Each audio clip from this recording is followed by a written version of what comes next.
The kamikaze drone from Iran, called the Shahid 136, with a Russian-designated name Geranium-2. Now let us look at why is this a big deal. This Russian-caliber cruise missile costs around $1 million, while the American Tomahawk cruise missile cost about $2 million. Comparing with the Shahid 136, it is more or less a low-budget cruise missile with a reported price tag of just $10,000 to $20,000 dependent on variants, while the average price of cars here in America is around $40,000. When launched in swarms, these are a menace in this modern battlefield. But in this content, we will look at how this drone works, the moped engine behind it, and the basic step-by-step process of how this works. Again, this wouldn't be fair if the pros and cons are not analyzed and how they are being tackled. We will also look on how to counter the drones with old and new weapon systems. So let's get straight to the content.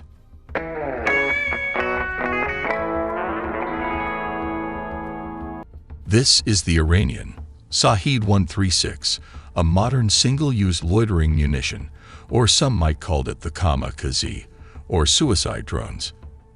Now let us analyze what is a loitering munition. A loitering munition, commonly referred to as a suicide drone or kamikaze drone.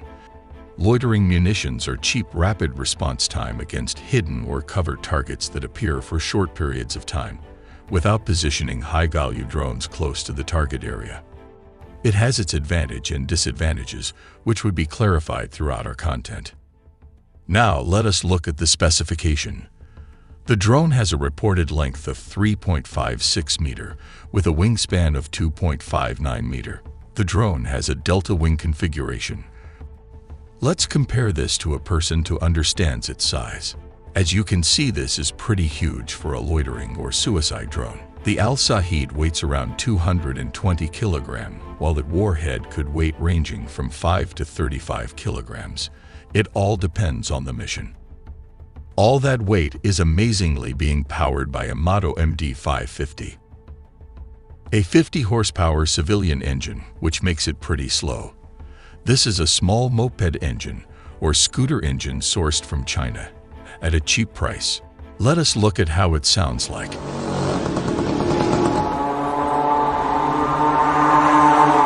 The soldiers on the battlefield reported it sounded like the World War II German planes, the Stuka. Interestingly, the Germans intentionally developed this siren to create a psychological impact in the battlefield. They would install a wind-driven siren that uttered a screaming sound at a maximum dive speed. But instead of the German Stuka siren, in this modern battlefield you will be hearing a two-stroke moped buzzing in the air, which would be soaring through the sky. These are reported to be the flaps located just beside the two-stroke engine, and these are what are called the elevons, which function like the elevator of the plane. From what we know, the Al-Shahid drones are guided by GLONASS, or anti-radiation seeker, located in the middle of the fuselage. For those of you who are not familiar, what are anti-radiation seeker? It is a missile or drone that is designed to detect and home in on an enemy radio emission source to strike its target. Combining the delta wing configuration with the two-stroke engine will give the drone a range of 1,000 kilometers, while the reported cruising range is 2,500 kilometers. Now let us look at what is inside the belly of this drone. This is the ROTO, or rocket-assisted takeoff, which we will be explaining later in the content. Let us look at the basic step-by-step process of how this works. Step number 1. The drone is carried on a simple truck carrier that looks like it is for cargo transport. But inside this cover are these menacing swarm drones. Each launcher in a standard truck container transports around 5 menacing drones. Step number 2. Inertial navigation or GLONASS data, a Russian alternative to GPS, are fed to these drones.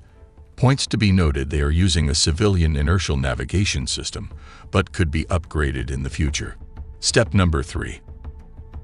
At a press of a button, the drone is launched with the rocket-assisted takeoff. This rocket-assisted takeoff is ejected just like this. This was installed to reduce weight and efficiency and let the two-stroke engine take over. Step number 4. As these are swarm drones, a total of 5 to 10 are used all at once to overwhelm the enemy air defense system. Step number 5. The drone will be loitering at extremely low altitudes, which would make them difficult to shoot. The UAV drones would be operating in a swarm. In addition, the Al-Shaheed 136 are quite small and have a composite structure, which makes them difficult to detect with the help of radars. Step number 6. When it reached its targets, the drone will dive in with all 5 or just even 2 remaining drones, swarming in full speed to destroy the target. Now, let us look at its limitations. The precision of the drone terminal is derived from commercial inertial navigation system. If this is jammed or disabled or obstructed, both of these could stop the drone from getting to its target. As stated, this drone is flown at very low speed. This could be countered by the Javelin or even Stinger missiles, but the cost factor comes into play. The solution is the Gepard, which is an all-weather capable German self-propelled anti-aircraft gun with built-in radar. These could counter most of the kamikaze drones at an effective range of 5.5 kilometers. The second cheaper version is the Soviet Union anti-aircraft gun Zu-23 used by Ukraine. It was designed to engage low-flying targets at a range of 2.5 kilometers, which are battle-tested against these drones. Considering all these limitations, we have to remember these are swarms drones, operating in a group of 5. One drone could always get past the defense system, and thus create a dangerous weapon to the modern battlefield. At AI Tele, we produce basic engineering content regardless of countries or race. We love to know how stuff works. So smash the subscribe button to help us produce more content like these.